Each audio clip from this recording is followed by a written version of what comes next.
Hey guys, welcome to the video. We are finally going to talk about my immunity plan today. So a few weeks back, I had asked you guys over on Instagram, and I think I asked here on Facebook as well, if you wanted me to share my plan. I had written out my own little plan. See, I have it there. For what I wanted to do this fall and this winter to just try to stay ahead of my immune system and do the best that I can. And I asked if you would rather me share mine or the one I have for my kids or both. So most of you guys said you'd rather me share mine. So I'm starting with that one today. Hello, Eileen. So I'm going to start with my plan today. And maybe at a later point I will share the kids. But I know the last couple of weeks it wasn't working out. I had an unexpected family emergency last week. And then I believe the 2 weeks before my kids were around, and that would have just made for a crazy video. So let's get into it. So a couple things that I want to say. First of all, I get sick, okay? My children get sick. This is not a matter of do these things and you're never going to get sick. But, and somebody had an interesting comment the other day inside my Facebook group, and they said, oh, that makes me feel better to know that the goal isn't just to never get sick. That's impossible. We don't live in a bubble. It's impossible to never get sick. And I don't beat myself up if I get sick. I don't say, oh, this is not working, but rather I think, oh, wow, I probably would have gotten sick more if I didn't put these things in place. So with a little bit of knowledge, making sure you're doing the right thing, because, you know, you can't be like, I'm going to tap my hand on my head 5 times and that's going to improve my immunity. No, you need to know what you're talking about, right? There needs to be some real science behind it. But if you're doing things that you know are only going to help, and by the way, almost all of these things, if not all of them, will help your overall health too, right? So you're not talking about doing anything that's worthless then. Then when you do get sick, it's just like, okay, whatever, I got sick now, but I probably would have gotten sick more, or maybe it would have lasted longer or been worse or whatever if I didn't do those things, right? So that's kind of how I approach it that way. Quick point also, I had a discussion with my naturopath recently, and she was like, you know, we're actually designed to get sick. And this whole discussion back and forth was like blowing my mind, but she had a good point. She said our bodies, when they're run down, they need to rest. And if you're not giving it the rest that you need to give it, your body will actually shut itself down to force you to have that rest. We are meant to get sick, have time periods where we're not eating as much. Our body sort of does this whole cleanup work. And it just totally makes sense from that standpoint. All right, so this is not really in any particular order. Again, this is just something that I had written up for myself, and then after the fact thought, you guys might want me to share it with you. So now I'm sharing it. First point here is hand washing, obviously, right? And I did a video a couple weeks ago about this. I don't use Purell, okay? If you know me in real life, you know I will skip the Purell. No, thank you. Purell is poison, number 1. And number 2, it also messes with our skin's microbiome. So it doesn't just selectively kill the germs that we want it to kill, but it kills everything, right? It's sort of like when you take antibiotics, which can be very necessary sometimes. I'm not against antibiotics all the time. I am against antibiotics when it's not necessary. And the reason being, it doesn't just kill the quote unquote bad guys, it kills everything. So you sort of have this what you want inside all your microbiome, so inside your gut and on your skin and everything. It's kind of strange to think of it this way, but you want this like forest, like a rainforest with all these different types of plants growing, and you want it to be very lush and lots going on. And then you go and throw antibiotics on it, and it's basically like a forest fire. It takes everything down to the ground. Same thing happens with your skin. We use Purell on our skin, and it's basically like a forest fire. Everything is gone. So now you're going to be at higher risk of skin problems, infections, dry skin, eczema, all of these things. Plus, never mind the fact that it's poison and it's getting seeped into your skin and going into your bloodstream. Purell, I believe it's the state of Minnesota. It's actually banned in the state of Minnesota. I'm not 100% sure it's Minnesota, but I am 100% sure that there is a state that it's banned in because of how toxic it is, okay? No Purell for me. When I'm walking into a kid's birthday party, when I'm walking into a hospital, you will not see me doing that. I will be finding the nearest sink, and I will be washing my hands really well instead. But hand washing is important, because what happens there is you use a soap that's not an antibacterial soap. It's just a regular soap. It's like a detergent, meaning that when you rub it on your hands with friction, it lifts the germs off of your skin so that when you wash it under the water, it just washes away. Okay, you're not killing anything. You're not ruining the rest of your microbiome. You're just doing this, friction, rubbing it away that way. So wash your hands. I have my kids wash their hands when they come home from school. That's a big one. Before you eat, all of those really important things, hand washing is important. The next thing is supplements.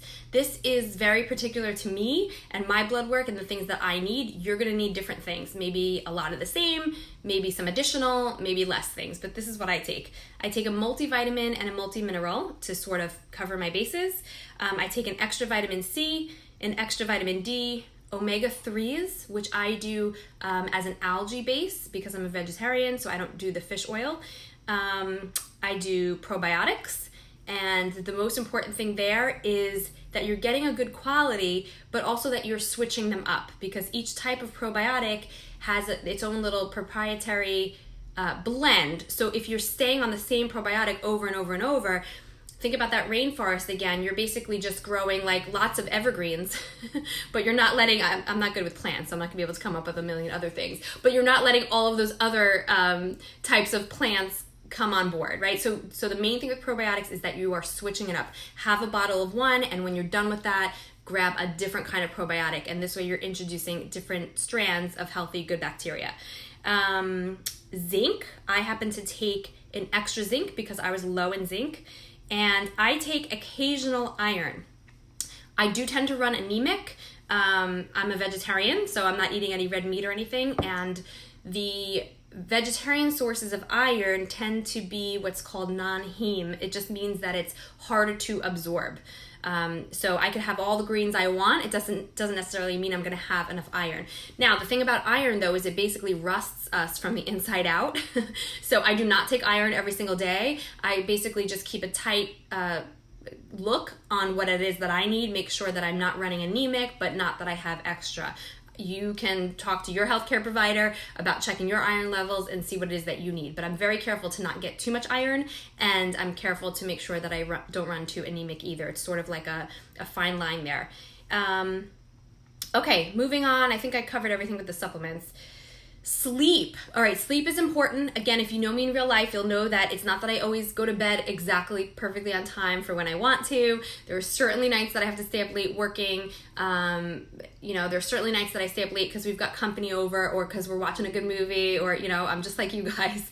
But I do make it a priority. And one of the reasons I wrote it on my list for fall and winter, a lot of these things are things I'm doing already, but a lot of them are things that I just want to make sure that I'm focusing again on, refocusing. So my goal with sleep is 7 hours of sleep. So I just work backwards. I get up super early in the morning to train a client or to train myself, in the gym, and I just work backwards. I need to wake up at this time, so what time do I have to be asleep? And that's not the time that I aim to crawl into bed, because it takes me a little while to fall asleep. So usually I try to give myself a window. My goal is to read every night before I go to bed. It definitely doesn't happen every night before I go to bed. We'll talk about reading later on the list and how that applies to immunity. But it is my goal to save myself some time to read, wind down, and then go to bed. But yourself, if it takes you a long time to fall asleep, give yourself that runway to do that. Or maybe you can be one of those people that falls asleep in a second. So whatever. But sleep is really important because that's when our body does all of the really important cleanup work. So again, we are not in a bubble. So if you're not getting sick, it doesn't mean that you haven't been exposed to the germs. It just means that you're being exposed and your body's able to fight it off because you're taking good enough care of yourself. And part of the thing that you can do for that is to make sure you're getting enough sleep. On average, people seem to need about 7 to 8 hours. And I know, by the way, so many of you guys that watch my videos have young kids at home. I know you can't always control whether or not your sleep is broken. I get that. But you usually can control or have a little bit of control at least as to like what time you crawl into bed, what time you wake up, and that whole thing. If you have a baby that's going to wake up multiple times, give yourself longer sleeping, right? Because it's better to get a longer amount of broken sleep than it is to get a shorter amount of broken sleep. Hydrate. Oh, this is an area that, like, first to raise my hand, I'm not so great at this. My goal is 60 ounces. It's a little bit more than half of my body weight. So what a good little starting place for most people is take the amount that you weigh in pounds and divide it by 2, and that's good to aim for to get ounces of water. So if you're 150 pounds, you divide it by 2, that's 75. Aiming for 75 ounces of water a day is a good place to work up to for most people, okay? Most people. There are certain people that have some fluid and electrolyte issues that shouldn't go by that, okay? So you know yourself, but if you are like most people, that would be a good thing to work on. I work out a lot, I sweat a lot, so I try to get a little bit more. I usually get a lot less, but I try to get a little bit more. So that's something I'm going to be working on. If you want to give me an occasional poke here on social media or in real life, if you know me in real life, you can say, hey Tara, how's your water drinking goals going? I would not mind that. Exercise is something I do very regularly. Even if I can only work out for 10 minutes, I will always choose the 10 minutes over nothing. True story. Sometimes I will literally drive to the gym and work out for like 10 minutes or 12 minutes and come home, and it's all worth it to me. I am driving longer to do that than I am working out, and it's all worth it to me because I do it at a time where it's me time. I very rarely have time alone, especially time alone when I'm not working, and I count on that. So I listen to a good podcast on the way, or I listen to some music. I've got, maybe a cup of coffee, and I always have my lemon water also. And it's just the whole experience of it. I've come to really love that. And so if I get a 10 or 12 minute workout, I work out pretty hard too. So in those 10 or 12 minutes, I can get like a really solid workout. That might be all I get, and I'm totally fine with that. Other times, sure, I'll get a half hour, I'll get 45 minutes, but not all the time, and that's fine. I used to be one of these people that would go, oh man, it's too late. I would only get a 10-minute workout, so I'm not going to do it at all. And I'm not that person anymore. Certainly not when it comes to exercise, and I'm trying to not be that type of person when it comes to everything else, right? Because the all or nothing mentality just doesn't work for anything. So I exercise. I probably get regular exercise easily 5 to 6 days a week. If I can't do it at the gym, my husband travels a lot for work, so I'll do whatever exercise I can at home. If I happen to have somebody that can watch the kids, I might use that as an opportunity to pop in at the gym if I can. So yeah, for me, 5 to 6 days. The most important thing is that you're doing something regular, and it's moving around your blood. That's really going to help your immunity, because not only does it relieve your stress, and anything that's going to relieve stress is going to boost up your immunity, but also it is making you stronger, making you more resilient, bringing up those endorphins. So even if you are feeling a little bit under the weather, it's going to help you to not feel so blah. So it just sort of lifts everything up and really helps your immune system. Interestingly enough, if you push yourself really, really hard, that actually briefly lowers your immune system. So you might find, if you know somebody who's a marathon runner, let's just say, in that window after they've run that marathon, like over the course of the following week, let's just say, they're at much greater risk of catching a cold during that time because their immune system is down. And similarly with a hard workout, if you're doing something like that, your immune system is lowered briefly, but then it only builds up after that, right? It's sort of like when you exercise and you work out your muscles, they actually get torn down first. That's what you're doing when you're working out. That's why they feel sore. It's breaking up your muscles, and then your body rebuilds itself and rebuilds itself stronger. Same kind of idea. Now, on days that I don't exercise, or maybe even in addition to exercise, we've got a little rebounder. It's kind of like in the room behind me here. One of those baby little trampolines, and we actually keep it inside in our den. The kids love to jump on it. It's just fun, and they're short enough that they can't hit their head in the ceiling yet. But I'll jump on that rebounder because you've got your circulatory system, right? So that's like your blood vessels and everything, and that just gets pumped around your body regardless, because we have a heart, which is amazing, magical, right? But then we've got a lymphatic system, which houses our immune system with lymph fluid. You've heard of lymph nodes. Those are our glands. And that fluid actually cannot move by itself. It requires us moving our bodies for that fluid to get moved around. So if you're just sedentary all the time, you're not moving around your lymph fluid, you're going to be at greater risk of getting sick for sure, and your illness is going to tend to last longer and be worse. So we really want to be moving around that lymph fluid, even if you're not going to the gym on a regular basis. So something like rebounding on that trampoline helps a lot. Even just walking or getting in a good stretch will help for that too. So my plan on the days that I do not work out And then maybe if there's like, sickness in the house, I might do this even on days that I do work out, but get a little bit of rebounding in, or at least do like a good little stretching set. Nutrition is big. I can't talk about something like this without talking about nutrition. Lots of various colorful vegetables. So like trying to get as much of the rainbow as you can. Sometimes I make it a little fun game to see if I can get something red, orange, yellow, green, and then blue or purple. Not always both in the same day, but in one day I try. And if I can't do it in one day, I might do it over the course of 2 days at least. Protein's very helpful for us when we're sick and our body's trying to repair itself. So the thing about protein is it can't really be stored. It sort of can. That's a little tricky, but it can't really be stored in the way that we need it to be when we're sick and we're trying to heal ourselves. So before getting sick, it's important to have protein on a regular basis. So I aim for like the size of my palm at every meal. And usually we'll have some sort of protein source even with snacks. So if I have an apple, I'll have like an apple and nuts or an apple and peanut butter or something like that. That protein component is really important.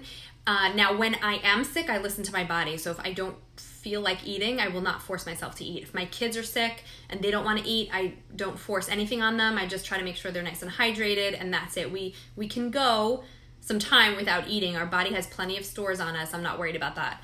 But this is to prevent illness. Regular protein is helpful. Healthy fats, super helpful too.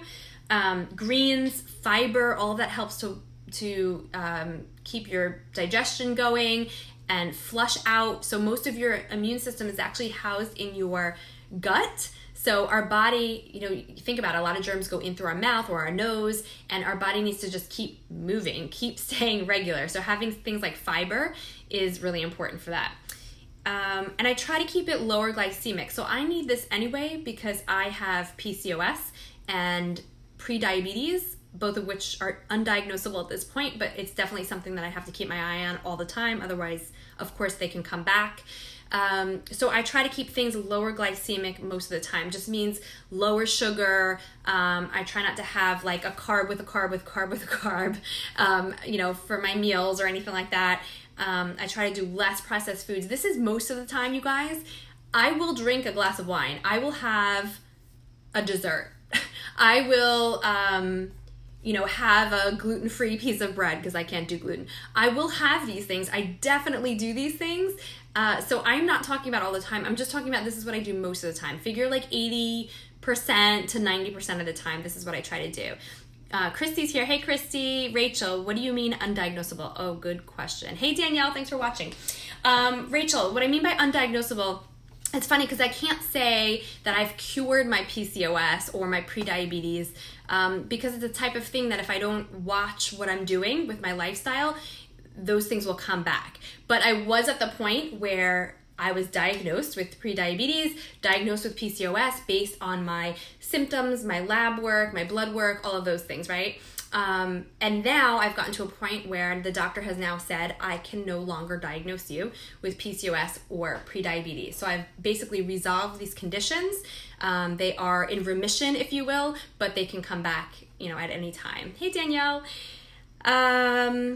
Okay, so is that it for nutrition? All right, I put this as a separate thing. It kind of goes under nutrition, but I eat seaweed a couple times a week. I know this is a random thing to have by itself, but again, this is not my immunity plan for you. This is my immunity plan for myself, and my iodine is very low. So seaweed is a good source of iodine, so I have seaweed a couple times a week. Rachel, okay, yeah, I thought that's probably what you meant. Thank you. You're welcome. Elderberry syrup. Okay, elderberry syrup is a hot one. By the way, the other thing I wanted to say this at the top of the video, but I forgot.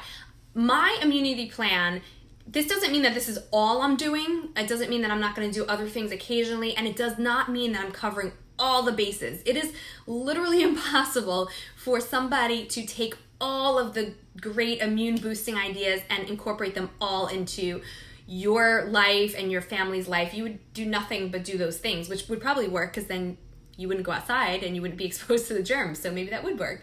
But I'm just talking about, these are just reasonable things. These are the things that I can do. A lot of things I'm doing already, and a lot of things I can just easily add into my day to still live my life and do all the things. So I don't have the chiropractor on here.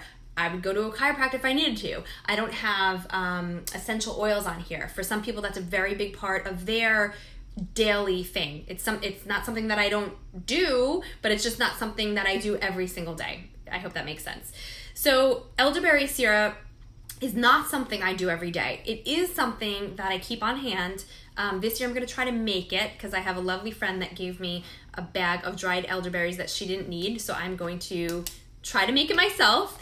But it is not something I do every day because I have a tendency towards autoimmune issues, and elderberry boosts up the immune system, right? Which is why people take it. They believe in it. They believe that it works. It helps you to boost up your own immune system. But if you're somebody that has a tendency towards autoimmune issues, it means your immune system is already overactive, at least some of the time. So for people with autoimmune issues, elderberry syrup can be a contraindication, or autoimmune issues can be a contraindication for taking elderberry syrup. But because I do think it helps, and I do want my kids to have it sometimes, for us personally, you can have your own thing that you want to do for yourself or for your family, but for us personally, what I do is we do it sometimes. And then if somebody is sick, we might do it a little bit more frequently. But that's how I approach it because I have some autoimmune issues, but I also want to make sure that we can get that a little bit. The way that I've been doing this so far, like the last couple of years, I've been doing it this way with the elderberry syrup, and it's been fine. It has not aggravated any of my autoimmune issues. Hey Gary, thanks for watching. So that's elderberry syrup. Time restricted feeding, some people call this intermittent fasting. I actually don't like any of those terms because I'm not dogmatic about this. But for me personally, I just make sure that I give my body a break overnight of fasting. We all fast while we're sleeping, but for some people you can eat right before you go to sleep, and then you might eat the second you wake up. And if you're not sleeping very long, that might be 7 hours between dinner and breakfast, or dessert and breakfast, whatever, right? For me, I find that I do a lot better when I give myself a little bit of a longer break. My goal for myself is about 12 hours overnight. Sometimes it's a little longer, sometimes it's a little shorter. I don't beat myself up about it. If we have company till midnight one night, I might either decide to not have that long window, or I might decide to just, eat a little bit later the next day. It totally depends, but the whole point, I think, is that I'm not going to cause myself more stress over like watching the clock, because stress definitely is going to make our immune system worse, right? It's going to like put up our immune system under attack. So I'm not going to do that about it, but I do think that longer break overnight is really helpful because it just helps your body to not have to digest food when it's trying to do all that really important cleanup work. So our bodies are meant to first, if there's food in your stomach, alcohol, to detox, all of those things, your body's job first and foremost is to get through that stuff before it can really switch over and do all of that important healing and cleaning up and body detox stuff, okay? Including fighting all the pathogens and all that stuff. So for me, I'm gonna get a leg up if I go to bed with a relatively empty stomach so that my body can just have a longer shift of cleaning itself up overnight. That seems to have worked well for me. Again, it's not that I never get sick, but knock on wood. But I am happy with the amount that it's been, right? I don't get sick all the time. So that's been good so far. So the time restricted feeding, whatever you want to call it. Hey, Kristen. Hey, Steph. Rachel says, do you think that an all organic fermented food is a good choice of probiotics? You can answer at the end. Oh, thanks, Rachel. I get very distracted, so I usually read your questions in the middle. Yes, fermented foods are amazing. So I do take probiotics as a supplement, but I believe very strongly in fermented foods. You can almost always find dairy-free yogurt in my fridge, sometimes kombucha. I love kombucha. Sauerkraut, I add that to weird things. Like I can have my eggs in the morning with greens and sauerkraut on it. I know that's weird, but I don't eat hot dogs, so what else am I going to put sauerkraut on? Kimchi I love spicy food, so kimchi tends to be pretty spicy. I love that. Fermented foods are really a good source of probiotics, and it's a great way to broaden your horizons. So if you're with me for the probiotic part, I was telling you to make sure you switch up the probiotics. You don't just want the same strain or the same strains all the time, and this is a good way to do that, just to have the fermented foods to add in combination. Sounds delicious. Which one? Which part of that sounds delicious? Okay, humidifier. So this is part of my immunity plan that I wasn't very good at last year, and so I added it to my plan this year. And we all know that it gets dry in the winter, right? The air dries out, it dries out our nasal passages, and it's helpful to add a humidifier, not just when you have a cough and you're sick, but sort of like all winter long. So I plan to break those out soon, get new filters on them, put them in the kids' room, put them in our room, and maybe sleep with it. I don't know if I'm going to do it every single night when we're not sick, but maybe I'll do it a couple of nights a week at least, just to increase the humidity. So that's kind of like a newer addition to my plan. Warm drinks daily. Starting that one already. That's not going to be a problem for me. I'm one of those people who can drink hot coffee on the hottest summer day. Doesn't bother me. I like coffee. I like tea. I like soup. I like green tea lattes and matcha lattes and all those things. So warm drinks are not a problem for me. I actually love them. But the reason it's part of the immunity plan is because one of the common colds that we get is caused by something called a rhinovirus. I think of it like rhinoceros nose rhinovirus. It lives in like right inside our nasal passages here because it's a temperature thing. It doesn't move further into our body because it doesn't actually like the temperature that our body is, or our body is too warm. It likes to be right here because it's kind of more of a temperate location. So when you have something like a warm drink, you can't help but to smell it, even if you're not trying, and the steam usually kind of comes up towards your nose, right? So soup, coffee, tea, all of it. And it actually helps to kill off those germs. Isn't that crazy? So when your grandmother or your mother used to tell you to have chicken noodle soup when you're sick, there was truth to it. Not because of the chicken or because of the noodles, but probably more because of the hydration and because of the heat when you were bringing it close to your nose. So warm drinks every day. It's something I pretty much do all year round anyway, but I'm going to definitely keep doing it in the fall and the winter. And then the last thing I have on this list is the sauna. You guys, I am obsessed with the sauna. I have a sauna at my gym. It is my dream to one day have a sauna in my house. We will do it. And it is not to lose weight. So gosh, I see so many people that want to go in the sauna because they want to lose weight. Any kind of weight that you would lose in a sauna is water weight. And the second you drink more water back, you're going to gain that weight back. So this has nothing to do with weight loss at all. And it's all about, we have something inside of us called heat shock proteins, and basically it's like building up your resistance. So when you work out your muscle, right, you're breaking it down, but then it gets stronger. You're building your strength, you're building your resistance. It's the same sort of thing when you do like a sauna, or if you do an ice bath, the hot cold extremes. Of course, you can overdo it, so be careful. But I love that you sweat, and then you drink water. It's like an oil change for your body. I can't say enough good things. It just helps me so much. I love, love, love ending my workout session with a few minutes in the sauna. So sauna helps. It helps me to detox my body. It helps to remove some of the burden on my liver, because the more that I'm sweating out, the less work my liver has to do, and the better it can concentrate on like disarming the pathogens that are inside me. So it really helps with the immune system as well. Rachel says hot yoga. Rachel, I love hot yoga. Yes, I don't do it on a regular basis, but I would love to.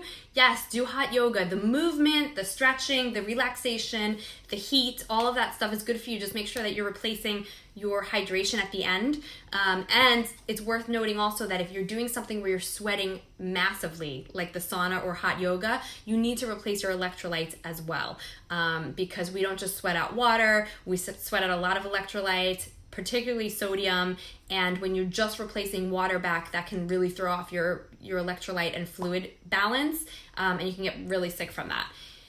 It's actually fatal in extremes. So that's when you see people that are running a marathon and they're drinking nothing but water, they're not replacing anything, and then they collapse, right? So make sure that if you're doing tons of sweating, that you're replacing electrolytes and your fluids, of course, as well. But hot yoga is awesome. I haven't done it in a while, but I really enjoy it. So guys, do you have any questions for me about my immunity plan? Do you want to share with me what your immunity plan is? Rachel says, how would you replace the electrolytes? Good question. So, I mean, some people choose electrolyte drinks. I'm not a big fan of the main ones like Gatorade, because of all the other things other than the electrolytes and the fluids in them, like the artificial colors and flavors and all that stuff. For me personally, I just go back to making sure that it's just a fully balanced diet, supplementing what I don't take in through my diet. I supplement the minerals. I make sure that I add some salt to my food, that type of thing. Potassium I get through bananas, potatoes, that type of thing. I am going to write this up so it looks prettier than this and share it in case anyone is not able to watch this video, or in case you want it in like a little snapshot. But I would love it if you would tell me if you have any questions or share what your immunity plan is, because I find it so interesting that we all, some people haven't thought about this yet. We're a little early in the season, and some of us have very different plans, right? But they all matter, and a lot of them can really help. So somebody else might be thinking about just doing essential oils every day and going to the chiropractor once a week for everybody, and getting enough sleep. And somebody else over here is doing elderberry every single day, and thieves, and all kinds of other things. And so it's just interesting. But again, I think the main focus here is to make sure that it's something that works for you, it works for your family, and it's not going to drive you crazy. Oh my gosh, I didn't say like one of the most important things. Hold on. Hold that thought. But the main thing is that it's not going to drive you crazy, because we know stress does that to us, and that's like the quickest way to get sick, is to just overstress yourself physically, mentally, emotionally, and bam, that's like the recipe for getting sick. So if any of the things that you want to put on your plan is going to make you feel like, oh my gosh, I didn't finish everything yet today, then don't do all that. That's just going to be too much. Rachel says, thank you. How do I get my husband to do yoga with me? That's a good question.